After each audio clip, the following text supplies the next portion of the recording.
So today's question is, a 40-year-old male complains of abdominal pain, fatigue, dyspepsia, nausea, anorexia and weight loss. CT abdomen showed a well-defined mass in the stomach. The tumor was excised, gross and histopathology images are given. Which of the following marker can help in confirming the diagnosis? So this is the gross image and this is the microscopic image. If you look at the gross, this is an excised stomach with all the rugae. And you can see this mucosa is completely normal. Beneath the mucosa, you have a tumor which has been sectioned into two halves. So it's basically a submucosal solid tumor. Okay. So this is the tumor which has been cut. And the biopsy is showing spindle shaped cells. If you carefully observe, you have vesicles of spindle shaped cells with empty spaces. So when you carefully look at these empty spaces, they are located adjacent to the nucleus. So these are called paranuclear vacuoles. Okay. So you have a 40-year-old male with a submucosal tumor with paranuclear vacuoles and spindle cells.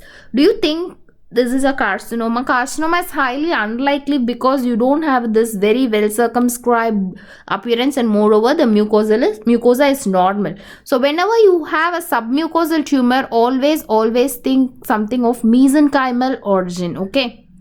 So in addition, you have spindle shaped cells with paranuclear vacuoles with a submucosal tumor. So your diagnosis is probably a GIST. Okay. So you need to confirm it. And what marker can you do for this? So GIST can be positive for CD117 and DOG1. So the answer is both A and B. So what is GIST? So GIST is a mesenchymal tumor, and in the stomach, they arise from something called interstitial cells of Cajal. So these are called pacemaker cells of the stomach. They originate from that, and stomach is the most common site for GIST. Okay. So what all can be present in a GIST? Histologically, you can have spindle shaped cells, you can have epithelioid cells, or both, and you can have something called sphenoid fibers. So what do you mean by sphenoid fibers? They are nothing but collagen bundles which can be seen amidst these tumor cells. Okay. So they can have either a c-KIT, that is CD117 mutation, or a PDGFRA, platelet derived growth factor alpha mutation. Okay. That you should remember. These two are like mutually exclusive. Only one of these is usually present, but some GIST, they don't have either of these mutation. They don't have c-KIT mutation, they don't have PDGFRA mutation. So what do you call them as? So those GIST which lack any of these mutation, we call it as wild type GIST. So what is wild type GIST? They don't have either of c-KIT or PDGFRA mutations.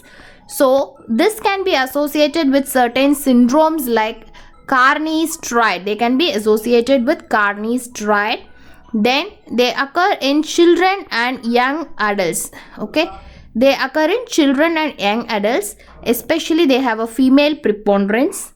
Then they are known to be deficient in succinate dehydrogenase. Okay.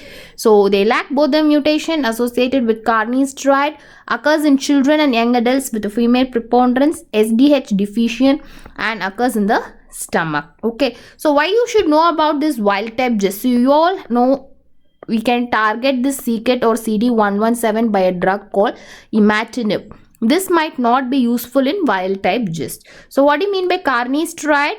Carney's triad is GIST, paraganglioma and pulmonary chondroma. So don't confuse this Carney's triad with Carney's complex.